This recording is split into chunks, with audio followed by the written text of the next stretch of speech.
അസ്സലാമു അലൈക്കും വറഹ്മത്തുള്ളാഹി വബറകാതുഹു. സ്നേഹക്കൂട്ടുകാർ, ചരിത്രം എന്നത് മഹാന്മാരുടേതാണെന്ന് എഴുതി വെച്ചത് തോമസ് കാർലൈലാണ്. ഇവിടെ തൻ്റെ വർത്തമാനത്തെ പോലും ചരിത്രമാക്കി മാറ്റിയ മഹാപ്രതിഭ, ബഹുമുഖ ഭാഷാ പണ്ഡിതൻ, അഭിനന്ദനായ PK അബ്ദുൽ ഗഫൂർ കാസിം ഉസ്താദ് അവർകളാണ് നമുക്ക് മുന്നിൽ നിന്ന് വിശിഷ്ടാതിഥിയായി എത്തിയിട്ടുള്ളത്.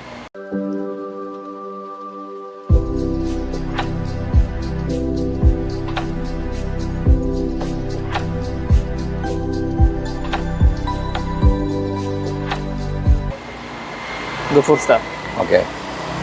ഒട്ടനേകം ഗ്രന്ഥങ്ങൾ, അതിലേറെ രാജ്യാന്തര യാത്രകൾ. കഴിഞ്ഞ കാലങ്ങളിലേക്ക് തിരിഞ്ഞു നോക്കുമ്പോൾ എന്തൊക്കെയാണ് ഒളിമങ്ങാത്ത ഓർമ്മകളായി അവശേഷിക്കുന്നത്? അൽഹംദുലില്ലാഹ് സ്വലാത്തു വസ്സലാമു അലാ റസൂലില്ലാഹ്.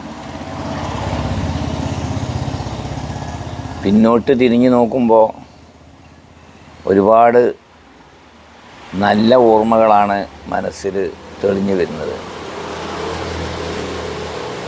എൻ്റെ ജീവിതം 3 രീതിയിലായി വേണമെങ്കിൽ വിഭജിക്കാവുന്നതാണ്. ഒന്ന്, അധ്യാപന രംഗം. അൽഹംദുലില്ലാഹ് 40 വർഷത്തിലധികമായി നിരന്തരമായി വിദ്യാർത്ഥികളുമായി ബന്ധപ്പെട്ടുകൊണ്ടുള്ള, അവരുടെ അധ്യാപനവുമായി ബന്ധപ്പെട്ടുള്ള ഒരു ജീവിതമാണ്. ഒരുപാട് പണ്ഡിതന്മാരെ വാർത്തെടുക്കാൻ എനിക്കൊരു അവസരമുണ്ടായിട്ടുണ്ട്. ഇന്നും അത് തുടർന്നുകൊണ്ടിരിക്കുന്നു. മറ്റൊരു കാര്യം രചനയാണ്. 1980 മുതൽക്കാണ് രചനാ രംഗത്തേക്ക് കടന്നു വരുന്നത്. പക്ഷേ ആ കടന്നു വന്നാലും 80ൻ്റെയും 90ൻ്റെ ഇടയിൽ കാര്യമായ രചനകൾ വളരെ കുറവായിരുന്നു. അന്നത്തെ രചന ആദ്യമായി ഞാൻ രചിച്ചത് ഞാൻ പഠിച്ച പൊട്ടച്ചറ അൻവരിയ അറബി കോളേജിലെ സ്ഥാപക ബി ഉമ്മയെക്കുറിച്ചുള്ള പുസ്തകമായിരുന്നു എൻ്റെ ആദ്യത്തെ പുസ്തകം. അതിനുശേഷം പിന്നീട് കടമേരി കോളേജിൽ അധ്യാപകനായി നിൽക്കുമ്പോൾ ഖത്മുൻ നുബുവത്തും ഖാദിയാനിസവും ശരീഅത്തും സ്ത്രീകളും, അതുപോലെ തേര് തെളിച്ച പണ്ഡിതന്മാർ, കമ്മ്യൂണിസം ഒരു വിമർശന പഠനം തുടങ്ങിയ ഗ്രന്ഥങ്ങളെല്ലാം 90ൻ്റെ മുമ്പ് എഴുതിയ ഗ്രന്ഥങ്ങളാണ്. അതിലേറിയ പങ്കും 1985ൻ്റെയും 90ൻ്റെയും ഇടയിലുള്ള അന്തമാനിലെ 5 വർഷ ജീവിതത്തിനിടയിലാണ് സഹാബത്തും കറാമത്തും, അതേപോലെ തേര് തെളിച്ച പണ്ഡിതന്മാർ, തലാഖ്, ഇങ്ങനെ തുടങ്ങിയ ഒരുപാട് പുസ്തകങ്ങൾ, മതപരമായ പഠനാർഹമായ ഗ്രന്ഥങ്ങൾ രചിക്കാൻ അവസരമുണ്ടായത്. 90ൻ്റെയും 2000ൻ്റെയും ഇടയിലുള്ള 10 വർഷം രചനാരംഗത്ത് ഞാൻ വളരെ പിന്നോക്കമായിരുന്നു. അന്ന് നിർമ്മാണ രംഗമായിരുന്നു എനിക്ക്. കുണ്ടൂർ മർക്കസുമായി ബന്ധപ്പെട്ട നിർമ്മാണവും അതുമായി ബന്ധപ്പെട്ട വിദേശയാത്രകളുമായിട്ട് വളരെ കുറഞ്ഞ രചനകളെ സാധ്യമായിട്ടുള്ളൂ. 2000ത്തിന് ശേഷമാണ് പിന്നീട് അൽഹംദുലില്ലാഹ് രചനാരംഗം സജീവമാക്കാൻ കഴിഞ്ഞത്. ഇന്ന് വരെ അൽഹംദുലില്ലാഹ് 55 പുസ്തകങ്ങൾ യാത്രാ സംബന്ധമായതും അല്ലാത്തതുമായി രചിക്കാൻ കഴിഞ്ഞിട്ടുണ്ട്. യാത്രകൾ എൻ്റെ ഒരു ജീവിതത്തിൻ്റെ ഭാഗമാണ്. ഇതിനകം 40ലധികം രാഷ്ട്രങ്ങൾ സന്ദർശിച്ചു. അതിൽ തന്നെ പല രാഷ്ട്രങ്ങളും പലതവണ സന്ദർശിച്ചിട്ടുണ്ട്. UAE 50ലധികം തവണ സന്ദർശിച്ചിട്ടുണ്ട്. അതുപോലെ ഖത്തർ, ഒമാൻ, കുവൈത്ത് തുടങ്ങിയ രാഷ്ട്രങ്ങൾ, അതുപോലെ ഇറാഖ്, ഈജിപ്ത് ഒക്കെ 5, 6, 7 തവണകൾ സന്ദർശിച്ചിട്ടുണ്ട്. പിന്നീട് യൂറോപ്യൻ രാഷ്ട്രങ്ങൾ, അമേരിക്ക, ജപ്പാൻ, ചൈന, ഉസ്ബെക്കിസ്ഥാൻ തുടങ്ങിയ രാഷ്ട്രങ്ങളൊക്കെ 1, 2, ചിലത് 3 തവണകൾ സന്ദർശിച്ചിട്ടുണ്ട്.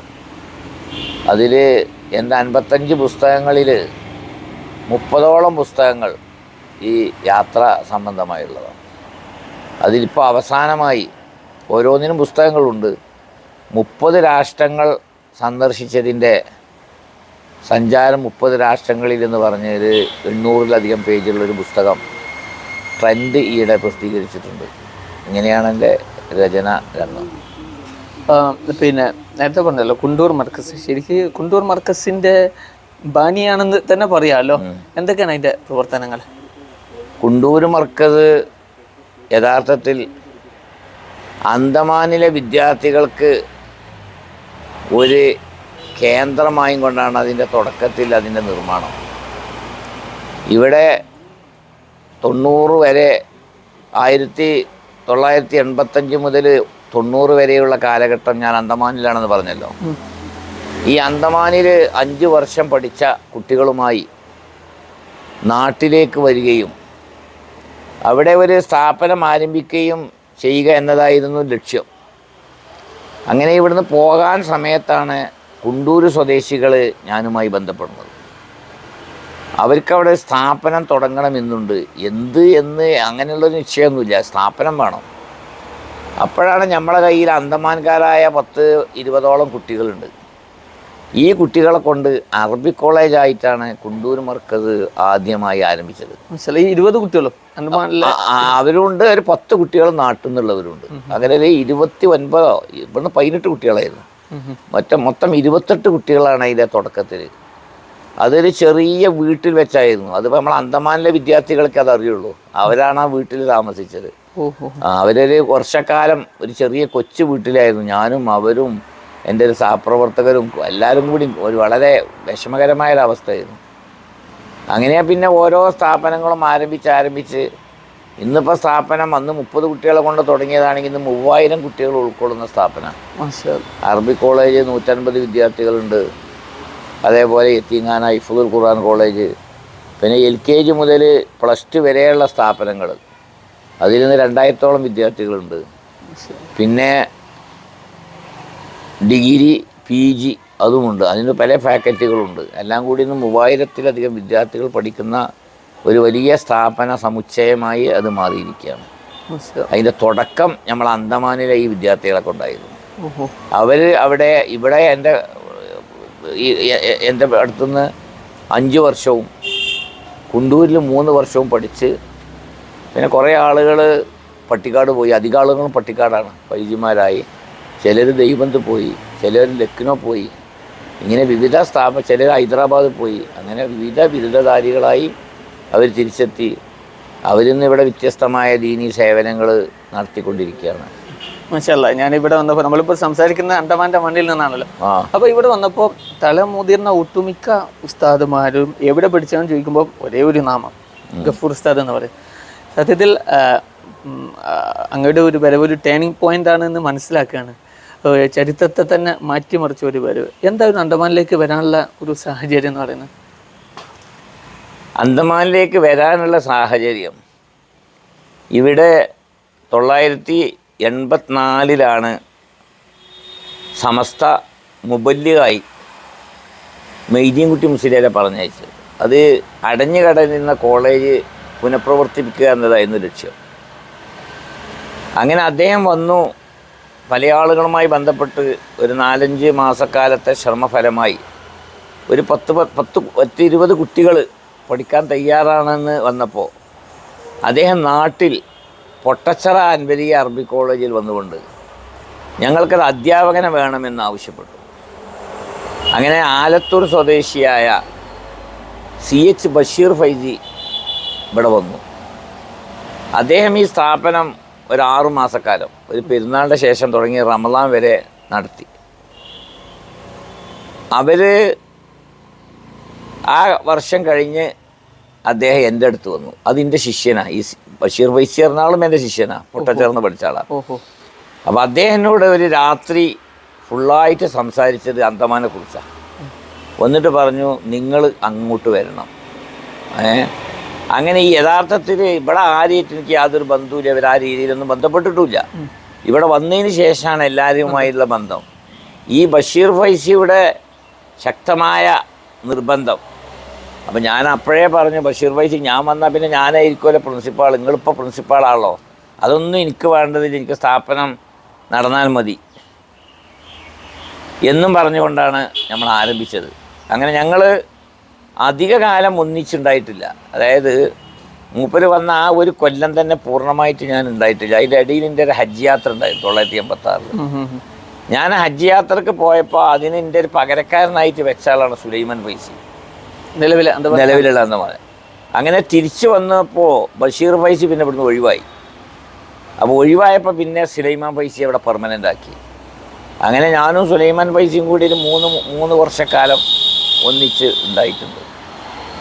അങ്ങനെയാണ് അതിൻ്റെ തുടക്കകാലം. അപ്പോൾ ഇവിടെ വന്നപ്പോൾ ഞാൻ പൊതുവിൽ നാട് കാണുക എന്നുള്ളത് എനിക്കൊരു താല്പര്യത്തിൽപ്പെട്ടാണല്ലോ. അപ്പോൾ വരുമ്പോൾ ഇങ്ങനെ ഒരു 5 വർഷക്കാലം ഇവിടെ നിൽക്കണമെന്നും ഇങ്ങനെ ഒരു കുട്ടികളെ സമുദ്ധരിച്ചെടുക്കണമെന്നും അങ്ങനെ ഒരു ലക്ഷ്യമൊന്നും ഉണ്ടായിരുന്നില്ല. ഇവിടെ വരിക, ഇവിടെയൊക്കെ ഒന്ന് കാണുക, എന്താ നല്ല സൗകര്യം ഉണ്ടെങ്കിൽ നിൽക്കുക, അങ്ങനെയാണ് വന്നത്. പക്ഷെ വന്ന് നോക്കുമ്പോൾ ഇവിടുത്തെ വിദ്യാർത്ഥികളുടെ പെരുമാറ്റവും ജനങ്ങളുടെ പെരുമാറ്റവും അവരുടെ പ്രോത്സാഹനങ്ങളൊക്കെ ആയപ്പോൾ ഞാൻ സ്വാഭാവികമായും ഇവിടെ നിൽക്കാൻ നിർബന്ധിതനായി. എന്ന് മാത്രമല്ല, 4 വർഷം കഴിഞ്ഞ് ഞാനിവിടുന്ന് പോകാമെന്ന് തീരുമാനിച്ചു. അപ്പോൾ 2 ബാച്ചാണ് കാര്യമായിട്ടുള്ളത്. അപ്പോൾ അതിലെ താഴെ ബാച്ചിലെ കുട്ടികൾ പറഞ്ഞു, ഉസ്താദ് പോവുകയാണെങ്കിൽ ഞങ്ങളൊക്കെ പഠിപ്പ് നിർത്തുകയാണ്. ഓഹോ. അങ്ങനെ അവർക്ക് വേണ്ടി കൂടി 1 വർഷം നിന്ന് അങ്ങനെ 5 വർഷം പൂർത്തിയാക്കിയാണ് ഇവിടെ നിന്ന് നേരെ നാട്ടിലേക്ക് വിളിച്ചത്. അപ്പം ഞാൻ ഇവിടെ നിന്ന് നേരെ നാട്ടിലെത്തുന്നതിന് മുമ്പ് എന്ന് പറഞ്ഞാൽ നേരെ ഗൾഫിലേക്കാണ് കയറിയത്. അത് അവർ വിസ അയച്ചിരുന്നു. സ്ഥാപനത്തിൻ്റെ ആവശ്യത്തിന് UAE പോയി. കുട്ടികൾ വരുമ്പോൾ ഞാൻ നാട്ടിലില്ല. അങ്ങനെ കുണ്ടൂരാണെങ്കിലോ സ്ഥാപനം തുറന്നിട്ടുമില്ല.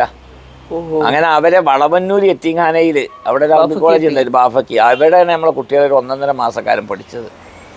അത് കഴിഞ്ഞ് ഒരു പെരുന്നാളിന് ശേഷമാണ്, അതായത് ശരിക്കും കൃത്യമായി പറഞ്ഞാൽ 1990 ജൂലൈ 11 ആണ് ഈ അറബി കോളേജ് ആരംഭിക്കുന്നത്.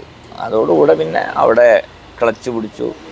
പിന്നെ അതിൻ്റെ ഓരോ നിർമ്മാണ ഘട്ടങ്ങളിലൊക്കെ സജീവ ഭാഗഭാഗം വഹിക്കാൻ കഴിഞ്ഞ് ഇപ്പം പിന്നെ ഞാൻ ആ നിർമ്മാണ രംഗത്തോ അത്തരം കാര്യങ്ങളിലൊന്നും എനിക്ക് ശ്രദ്ധ കൊടുക്കേണ്ട ആവശ്യമില്ല. അതിനൊക്കെ ഇപ്പോൾ കമ്മിറ്റിയും കാര്യങ്ങളും പ്രവർത്തകരൊക്കെ ഉണ്ട്, ധാരാളം കെട്ടിടങ്ങളായി, എല്ലാ സൗകര്യങ്ങളുമായി.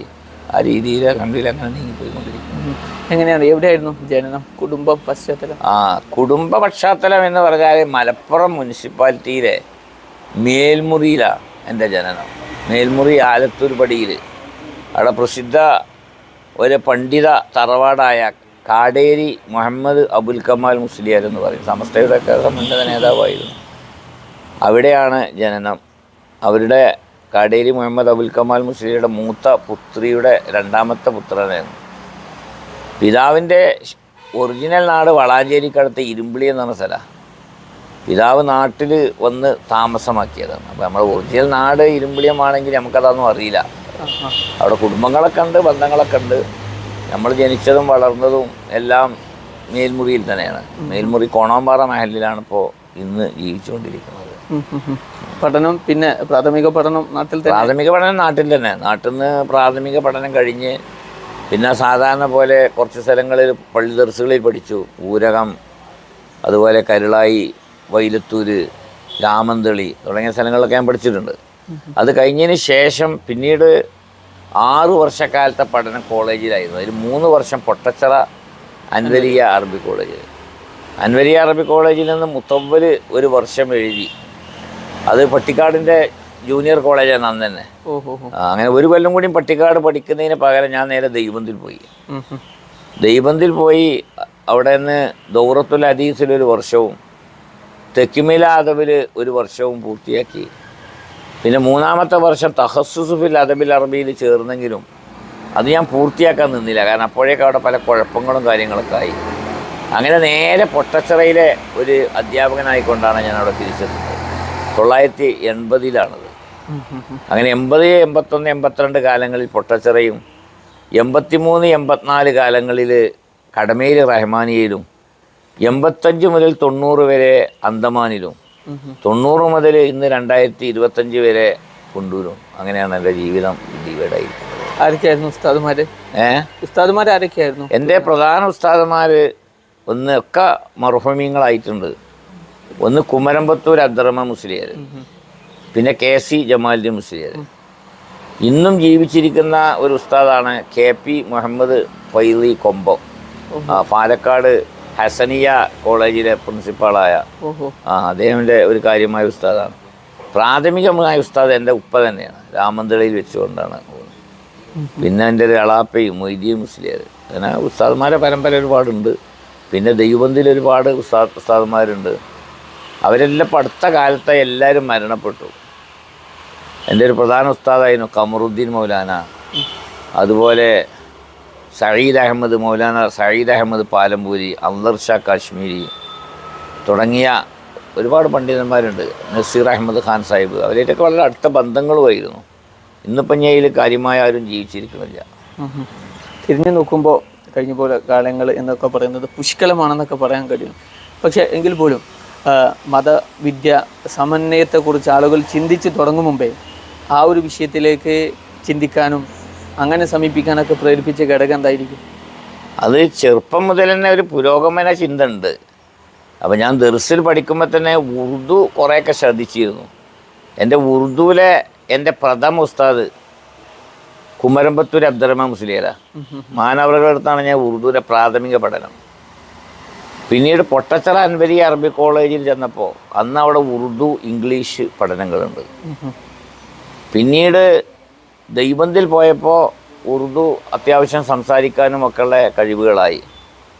പിന്നെ അന്തമാനിലെ നൃത്തവും ഉറുദുവിൻ്റെ ഒരു പുരോഗതിക്ക് നിമിത്തമായിട്ടുണ്ട്. ഇവിടെ പല ഉറുദു പ്രോഗ്രാമുകളും പല പ്രഭാഷണങ്ങളൊക്കെ ഉണ്ടായതുകൊണ്ട് അപ്പോൾ ഒരു ഉറുദു നമുക്കൊരു മലയാളം പോലെയുള്ളൊരു ഭാഷയായി മാറാൻ കാരണമായി. ഉറുദുവിൽ ഗ്രന്ഥം ഉണ്ടെന്ന് തോന്നുന്നുണ്ട്. ഉറുദുവിൽ ഞാൻ എഴുതിയതല്ല, എൻ്റെ ഗ്രന്ഥമാണ്. എൻ്റെ ഒരു നിസ്കാരം എന്ന് പറഞ്ഞിട്ടൊരു ഗ്രന്ഥം 5 ഭാഷകളിൽ ഇന്ന് ട്രാൻസ്ലേഷൻ ആയിട്ടുണ്ട്. ഏതൊക്കെ ഭാഷ? അത് ഒന്ന് ബംഗാളിയാണ്, അതൊക്കെ ഫ്രീ ഡിസ്ട്രിബ്യൂഷനാണ്. ഒന്ന് ബംഗാളിയാണ്, ഒന്ന് ഇംഗ്ലീഷാണ്, ഒന്ന് പിന്നെ മലയാളം തന്നെയാണ്, ഒന്ന് ഉറുദു ആണ്, പിന്നെ ഏതാണ് 4 ഭാഷയിൽ. ബംഗാളി ഉണ്ട്, ഇംഗ്ലീഷ്, ഹിന്ദി, ഉറുദു ഉണ്ട്, ഹിന്ദി ഉണ്ട്. ഹിന്ദി ഇവിടുന്ന് അന്തമാനാണ് ശരിക്ക് അതിൻ്റെ വിവർത്തനങ്ങൾ നടന്നിട്ടുള്ളത്. അതിൻ്റെ ഡിസ്ട്രിബ്യൂഷനും കാര്യമായി അന്തമാനിലാണ് നടന്നിട്ടുള്ളത്. പ്രിൻ്റ് കാട്ടുന്നതാണ്. നമാസ് എന്നുള്ള പേരിലാണ് ഉറുദു. അത് തന്നെ നമാസ് ക്യോ ഓർ കൈസെ എന്നാണ് ഉറുദുവിൽ അതിൻ്റെ ഹെഡിങ്. അത് മൊഴിമാറ്റം നടത്തിയത് വേറെ ആളുകളാണ് നടത്തിക്കുന്നത്. പക്ഷെ വേറെ ആൾ നടത്തിയാലും ഞാനത് ശരിക്കും നോക്കിയിട്ടുണ്ട്. ഉറുദു ഒക്കെ ഞാൻ കാര്യമായി ശ്രദ്ധിച്ചിട്ടുണ്ട്. ഒരു ഹുദവിയാണ് അതിൻ്റെ ഉറുദു ട്രാൻസ്ലേഷൻ നടത്തിയിട്ടുള്ളത്. കൽക്കത്ത ബംഗാളി ട്രാൻസ്ലേഷൻ നടത്തിയിട്ട് കൽക്കത്തയിൽ നമ്മുടെ സുഹൃത്തുണ്ട്, വലിയുദ്ദീൻ എന്ന് പറഞ്ഞിട്ട്. സുഹൃത്തല്ല, ഒരു വലിയ പ്രായമുള്ള ആളാണ്. അദ്ദേഹമാണ് നടത്തിയിട്ടുള്ളത്. അത് കൽക്കത്തയിൽ തന്നെ ഒരുപാട് ഫ്രീ ആയിട്ട് കൊടുത്തു കഴിഞ്ഞു. ഇപ്പോഴും അവിടെ കുറച്ച് പുസ്തകം സ്റ്റോക്ക് ഉണ്ട്. അതെനിക്ക് എൻ്റെ ജീവിതത്തിലുള്ള ഏറ്റവും വലിയൊരു ചാരിതാർത്ഥ്യം. ആ പുസ്തകം വായിച്ചിട്ട് നിസ്കാരം ഞാൻ തുടങ്ങിയിട്ടുണ്ട് എന്ന് എന്നോട് പറഞ്ഞ ഒരുപാട് ആൾക്കാരുണ്ട്. അതൊരു വലിയ സംഭവമാണ്. കഴിഞ്ഞ കാലങ്ങളിൽ നിന്ന് വ്യത്യസ്തമായി പുതിയ കാലത്തേക്ക് വരുമ്പോൾ മാറിയിട്ടുള്ള മതകീയ പരിസരത്തെ എങ്ങനെ വിലയിരുത്താൻ കഴിയും? മാറ്റങ്ങൾ ഉണ്ടായിട്ടുണ്ട്. അതായത് പൂർവ്വകാലത്ത് നിന്ന് വ്യത്യസ്തമാണ് പുതിയ കാലത്തെ മതവിദ്യ സമന്വയ സ്ഥാപനങ്ങൾ. അതിനെക്കുറിച്ചുള്ള അഭിപ്രായം എന്താണ്? അതായത് മനുഷ്യന് അല്ലാഹു തആല ഒരു ബുദ്ധി കൊടുക്കുന്നുണ്ട്. അത് ഏത് വഴിക്കാണോ നമ്മൾ ഉപയോഗപ്പെടുത്തുന്നതെങ്കിൽ ആ വഴിക്ക് പുരോഗമിക്കും. പഴയ കാലത്തെ ഉലമാ അവർ നഹ്വ്, സർഫ്, കിതാബുകൾ, ഫിഖ്ഹുകൾ ഇതൊക്കെ ശ്രദ്ധിച്ച്, അതുപോലെ ബെയ്ത്തുകൾ, ശവാഹിദുകൾ, മുഅല്ലഖാത്തുകൾ ഇതൊക്കെ അവർക്ക് മനപ്പാടാണ്. അതുപോലെ ഊഖലിരിസ് ഓതും, അതിൽ എൻജിനീയറിങ് പഠിക്കും, ഖുലാസ് ഓതും, അതിൽ കണക്ക് പഠിക്കും, തശ്രീഉൽ അഫ്ലാഖ് ഓതും, ഗോളശാസ്ത്രം മനസ്സിലാക്കും. അങ്ങനെ അവരുടെ അടുത്തൊരു വലിയ വിജ്ഞാന ശാഖ തന്നെ ഉണ്ടായിരുന്നു. പക്ഷെ ഇപ്പോൾ മൈബതി പഠിക്കും, നാച്ചുറൽ സയൻസാണ് പഠിക്കുന്നത്. അതിനൊക്കെ കുറേ അപാകതകൾ ഉണ്ടായിരിക്കാം, എന്നാലും അതൊരു ശാസ്ത്രശാഖയാണ്. അതിൽ നിന്നൊക്കെ ഇങ്ങനെ വളരെ വ്യത്യസ്തമായി ഇന്ന് നമ്മളൊരു സമന്വയ രീതി സ്വീകരിച്ചപ്പോൾ നമ്മളുടെ മുഖ്യമായ ഒരുപാട് സംഗതികൾ നമ്മൾക്ക് നഷ്ടപ്പെട്ടിട്ടുണ്ട് എന്ന് നമുക്ക് കാണാതിരിക്കാൻ കഴിയില്ല. പക്ഷേ അതോടൊപ്പം തന്നെ നമുക്ക് ഒരുപാട് കാര്യങ്ങൾ നേടാനും കഴിഞ്ഞിട്ടുണ്ട് എന്നുള്ള മറ്റൊരു കാര്യമാണ്. ഇപ്പം മുമ്പൊക്കെ മതരംഗത്ത് പ്രവർത്തിക്കുന്ന ഒരാൾക്ക് ഡിഗ്രി ഉണ്ടാകുക എന്ന് പറഞ്ഞാൽ വളരെ അപൂർവമാണ്. അന്നൊക്കെ ആരെങ്കിലും ഡിഗ്രി കിട്ടിയാൽ BA BSc MA എന്നൊക്കെ പേരിൻ്റെ കൂടെ ചേർത്തിരുന്നു. ഇന്നൊക്കെ ഇപ്പോൾ ഒരു മോദിയുടെ പേരിൻ്റെ കൂടെ BA എന്ന് ചേർത്താൽ പോകാൻ ആൾക്കാർ കൂട്ടിയാർക്കും. കാരണം ഡിഗ്രി ഇല്ലാത്തൊരു കാലഘട്ടത്തിലേക്ക് എത്തി. അപ്പോൾ ഈ സമന്വയം കൊണ്ട് ഗുണവുമുണ്ട് ദോഷവുമുണ്ട്. ഇനി ആധുനിക ലോകത്ത് ജീവിക്കേണ്ട ആളുകളാണ് നമ്മൾ. ഈ മനുഷ്യന്മാരോട് സംവദിക്കേണ്ടവരാ, അവരോട് പെരുമാറേണ്ടവരാ. അപ്പോൾ അതുകൊണ്ട് നമ്മൾ ടെക്നിക്കലായും മീഡിയ രംഗത്തും സോഷ്യൽ രംഗത്തും ഒക്കെ നമ്മൾ ഇന്ന് നിറഞ്ഞു നിന്നില്ല എങ്കിൽ ഇന്ന് മറുപക്ഷത്തിൻ്റെ ആ നമുക്കെതിരെ വിടുന്ന ആരോപണങ്ങൾക്ക് ശരിയായ രീതിയിൽ നമുക്ക് പ്രതിരോധിക്കാൻ പോലും കഴിയാത്തൊരവസ്ഥ വരും. അപ്പോൾ അതുകൊണ്ട് ഇത് ആവശ്യമാണ്. പക്ഷെ അതോടൊപ്പം തന്നെ നമ്മളുടെ യുവതലമുറയിൽ ഒരുപാട് കാര്യങ്ങൾ നഷ്ടപ്പെട്ടുകൊണ്ടിരിക്കുന്നുണ്ട്. പഴയകാല പണ്ഡിതന്മാർക്കൊക്കെ അൽഫിയ 1000 ബെയ്ത്ത് ഹിഫ്ള. ഇന്നിപ്പോൾ അൽഫിയ തീർന്നൊരു മുസ്ലിയർക്ക് 100 ബെയ്ത്ത് പോയിട്ട് 10 ബെയ്ത്ത് കൂടി കിട്ടാത്തൊരവസ്ഥ ഉണ്ട്. അപ്പോൾ അങ്ങനെ സമന്വയത്തെക്കുറിച്ച് ഞാൻ നന്മയും തിന്മയും പറയുന്നില്ല, രണ്ടും സമ്മിശ്ര. രണ്ട് ഭൗതികവും മതവും സമന്വയമായപ്പോൾ അതിൻ്റെ ഭൗതികത്തിൻ്റെ തിന്മകളും മതത്തിൻ്റെ നന്മയും രണ്ടും കൂടി സമ്മിശ്രമാണ്. മുമ്പ് എന്ന് പറഞ്ഞാൽ ഒന്നിൽ മാത്രമാണ് ശ്രദ്ധ. അതുകൊണ്ട് അതിൽ വളരെ കഴിവുകൾ നേടാൻ കഴിയും. മുമ്പത്തെ കാലത്തെ പണ്ഡിതന്മാരോടൊക്കെ നമ്മൾ സംസാരിച്ചാൽ നമുക്കിങ്ങനെ അവരുടെ മുഖത്ത് നമ്മൾ നോക്കും. ഒരു മസല ചോദിക്കുകയാണെങ്കിൽ അത് സംബന്ധമായിട്ടുള്ള എല്ലാ കംപ്ലീറ്റ് തെഹ്ക്കീക്കാണ് അവർ പറയുക. അതേസമയത്ത് ഇന്നൊരാളോട് ചോദിച്ചാലും അങ്ങനത്തെ ഒരു തെഹ്ക്കീക്കിൻ്റെ മസായിലുകളൊന്നും കിട്ടൂല നമുക്ക്. അങ്ങനെ വലിയൊരു മാറ്റം സംഭവിച്ചിട്ടുണ്ട്. പിന്നെ മെമ്മറി പവർ ഉപയോഗിക്കാത്തൊരവസ്ഥ ഉണ്ട്. കാരണം ഇന്നിപ്പോൾ എല്ലാം പുരോഗമിച്ചതുകൊണ്ട് മുമ്പൊക്കെ റോഡ് അത് ഒരിക്കൽ പോയാൽ നമുക്ക് ആ റോഡ് അറിയും. ഇപ്പോൾ 10 വട്ടം പോയാലും അറിയില്ല. കാരണം ഗൂഗിൾ മാപ്പ് ഇട്ടുകാണ്ട് ഇങ്ങനെ പോവുകയാണ്. ചിലപ്പോൾ ഏതെങ്കിലും കൊണ്ടുപോയിട്ടാണ് വണ്ടി ചാടിച്ചിട്ടുണ്ടാകുക. എന്നാലും വേണ്ടില്ല അതിന്മേൽ അവലംബാക്കൽ. ഞാൻ ചിലപ്പോൾ യാത്ര ചെയ്യുമ്പോൾ പറയും ഗൂഗിളൊക്കെ ദൃഷ്ടിക്കാൾ എനിക്കറിയാം അങ്ങോട്ട് പോകേണ്ട പോയി, ഞാൻ അതിൻ്റെ അടുത്തെത്തിയിട്ട് വേണമെങ്കിൽ നമുക്ക് ഇടായി. എല്ലാ രംഗത്തും സ്വാധീനിച്ചിട്ടുണ്ട് മൊബൈൽ. എല്ലാ രംഗത്തും മുമ്പൊക്കെ എത്രയോ നമ്പർ ബൈഹാർട്ടായിരുന്നു പല ആളുകൾക്കും. ഇന്ന് ഒരാൾക്ക് അവനാൻ്റെ നമ്പറേ മാത്രമേ അറിയുള്ളൂ. മനസ്സിലായില്ലേ? അതെന്നെ പുതിയ നമ്പറാണെങ്കിൽ ചിലപ്പോൾ അത് അറിഞ്ഞോളുന്നില്ല. അതേ സമയത്ത് മുമ്പ് അങ്ങനെയല്ല, സ്വന്തം നമ്പർ മാത്രമല്ല ഒരുപാട് ആളുകളെ നമ്പർ. എനിക്ക് അങ്ങനത്തെ ചില ആളുകൾ എൻ്റെ ഓർമ്മയിലുണ്ട്. മൂപ്പരോട് ചോദിച്ചാൽ മതി, ഓ നമ്പറല്ല അത് ഇതാണ്. ഇപ്പം എന്താണെന്ന് പറഞ്ഞാൽ എല്ലാവരും ഇതിമ അവലംബാക്കുക. സേവിങ് പവർ ഇതിമലേ ഉള്ളൂ ഇപ്പോൾ. അതായത് ബൈഹാർട്ട് പവർ ഇപ്പോൾ കുറച്ചേക്കട്. ആശയങ്ങൾക്കും വിസങ്ങൾക്കും അതീതമായി ജീവിതത്തിൽ സ്വാധീനം ചെലുത്തിയ ഏതെങ്കിലുമൊക്കെ വ്യക്തിത്വങ്ങൾ ഉണ്ടാവുമല്ലോ, പേര് പറയാൻ കഴിയും? എന്തായിരുന്നാലും സമസ്തയുടെ പൂർവ്വകാല നേതാക്കന്മാർ ഒരുവിധം ആളുകളൊക്കെ ഞാൻ ബന്ധപ്പെട്ടിട്ടുണ്ട്. അതിനുള്ള തെളിവെന്നോണം വേണമെങ്കിൽ എൻ്റെ ഒരു പുസ്തകമുണ്ട്, മൺമറഞ്ഞ മനീഷികൾ എന്ന് പറഞ്ഞ് ഒരു 1000-700 പേജുള്ളൊരു പുസ്തകം. അതിൽ ഞാൻ ബന്ധപ്പെട്ട എല്ലാ പണ്ഡിതന്മാരെ പേരുമുണ്ട്. 230 പണ്ഡിതന്മാരുണ്ട്. അത് സമസ്ത പണ്ഡിതന്മാർ, സമസ്ത അല്ലാത്ത പണ്ഡിതന്മാർ, എൻ്റെ സുഹൃത്തുക്കളായ പണ്ഡിതന്മാർ, എഴുത്തുകാരായ പണ്ഡിതന്മാർ, വിദേശ പണ്ഡിതന്മാർ, അന്യസംസ്ഥാനം, ഇങ്ങനെ ഒരു തിരിച്ചിട്ട് 240ഓളം പണ്ഡിതന്മാരുണ്ട്. അതിപ്പോൾ ഞാനുമായി ബന്ധം എന്തെങ്കിലും ഒരു അനുഭവ കഥ എഴുതാൻ വേണം. അങ്ങനത്തെ ആളെ എഴുതുള്ളൂ. സാദാത്യങ്ങൾ നൽകാണ്ട് തന്നെ ഒരു ഹെഡിങ്ങാണ്. അപ്പം ഞാനത് എഴുതുമ്പോൾ ചില ആളുകൾ എന്നോട് പറയാറുണ്ട്, നിങ്ങളെങ്ങനെ ഇവരൊക്കെ ആയിട്ട് ബന്ധപ്പെട്ടത്? ഇപ്പോൾ ബാഫക്കി തങ്ങളെപ്പറ്റി ഞാൻ എഴുതിയിട്ടുണ്ട്, പൂക്കോയ തങ്ങളെപ്പറ്റി എഴുതിയിട്ടുണ്ട്. കാരണം എനിക്ക് അനുഭവ കഥകളുണ്ട്.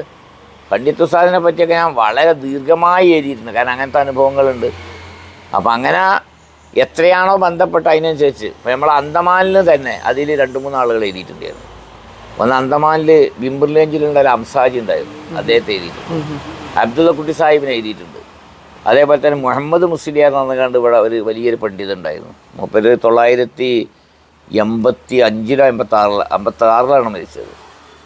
അങ്ങനെ അതുപോലെ വിദേശത്ത് ഞാൻ ബന്ധപ്പെട്ട ആളുകൾ അതുപോലെ എൻ്റെ ഉസ്താദ്മാരൊരു അധ്യായമുണ്ട്.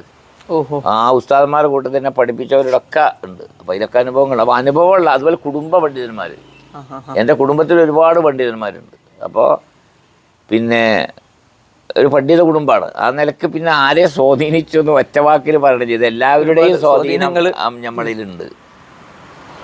പ്രസംഗത്തിലൊക്കെ ചെറുപ്പകാലഘട്ടത്തിൽ സമസ്തയുടെ ചില നേതാക്കന്മാരുടെ പ്രസംഗങ്ങളൊക്കെ വളരെ സ്വാധീനിച്ചിട്ടുണ്ട്. എൻ്റെ കുട്ടിക്കാലത്ത് KT മാനു മുസ്ലിയാർ, അതുപോലെ MM Basheer Musliyar, EK Assam Musliyar, AP Abubakar Musliyar, ഇവരൊക്കെ അക്കാലഘട്ടത്തിൽ ഞാൻ ഇവരുടെ പ്രസംഗവും ഇവരുടെ ക്ലാസ്സുകളൊക്കെ കുറേ കേൾക്കുകയും ശ്രദ്ധിക്കുകയും അതൊക്കെ ഉൾക്കൊള്ളുകയും, എന്നാൽ അതോടൊപ്പം തന്നെ എനിക്ക് ഉൾക്കൊള്ളാൻ പറ്റാത്തതുണ്ടെങ്കിൽ അത് തള്ളുകയും ചെയ്യുന്ന ഒരവസ്ഥ ഉണ്ടായിട്ടുണ്ട്. അങ്ങനെ ഒരുപാട് ആൾ ഇ കെ ഉസ്താദിൻ്റെ പ്രസംഗങ്ങൾ ധാരാളം കേട്ടിട്ടുണ്ട്, പല ആളും കേട്ടിട്ടുണ്ട്. കണ്ണീത്ത് ഉസ്താദിൻ്റെ പ്രസംഗവും ഞാൻ ധാരാളം കേട്ടിട്ടുണ്ട്.